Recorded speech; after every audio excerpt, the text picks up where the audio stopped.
فرض کسے کہتے ہیں؟ فرض وہ عبادت ہے جو یقین اور دلیل سے ثابت ہو، یعنی اس کے ثبوت میں کوئی شبہ نہ ہو۔ فرضیت کا انکار کرنے والا کافر ہو جاتا ہے اور بلا عذر چھوڑنے والا فاسق اور عذاب کا مستحق ہوتا ہے۔ ہر فرض نماز ہر مسلمان پر لازم ہے۔ 5 وقت کی نماز اور جمعہ کی نماز فرض نماز ہے۔ فرض 2 طرح کے ہوتے ہیں۔ نمبر 1 فرض عین، نمبر 2 فرض کفایہ۔ نمبر 1 فرض عین۔ فرض عین کا ادا کرنا ہر شخص پر ضروری ہے۔ بلا کسی عذر کے چھوڑنے والا فاسق اور عذاب کا مستحق ہے۔ نمبر 2 فرض کفایہ۔ فرض کفایہ کو اگر 1 یا 2 آدمی بھی پڑھ لیں تو سب کے ذمے فرض ساقط ہو جائے گا، اور اگر کسی نے بھی نہیں پڑھی تو سب گنہگار ہوں گے۔ واجب کسے کہتے ہیں؟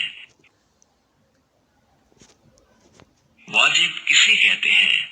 واجب وہ عبادت ہے جو ظنی دلیل سے ثابت ہو، اس کا انکار کرنے والا کافر نہیں ہوتا، ہاں بلا عذر چھوڑنے والا فاسق اور عذاب کا مستحق ہوتا ہے۔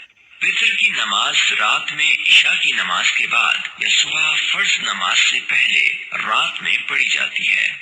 امام ابو حنیفہ رحمۃ اللہ علیہ کے مطابق وتر کی نماز واجب ہے۔ واجب کا درجہ فرض کے بہت قریب ہے۔ سنت کسے کہتے ہیں؟ سنت اسے کہتے ہیں جسے رسول صلی اللہ علیہ وسلم نے یا صحابہ کرام نے کیا ہو یا کرنے کا حکم فرمایا ہو۔ سنت کی 2 قسمیں ہیں۔ نمبر 1 سنت مؤکدہ، نمبر 2 سنت غیر مؤکدہ۔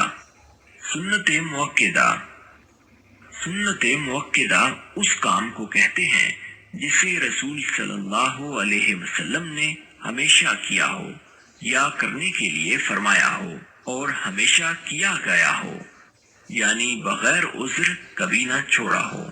ایسی سنتوں کو بغیر عذر چھوڑ دینا گناہ ہے، اور چھوڑنے کی عادت بنا لینا سخت گناہ ہے۔ سنت غیر مؤکدہ۔ سنت غیر مؤکدہ اسے کہتے ہیں جسے رسول صلی اللہ علیہ وسلم نے اکثر کیا ہو لیکن کبھی کبھی بغیر عذر چھوڑ بھی دیا ہو۔ ان سنتوں کے کرنے میں مستحب سے زیادہ ثواب ہے اور چھوڑنے میں گناہ نہیں۔ ان سنتوں کو سنن زوائد بھی کہتے ہیں۔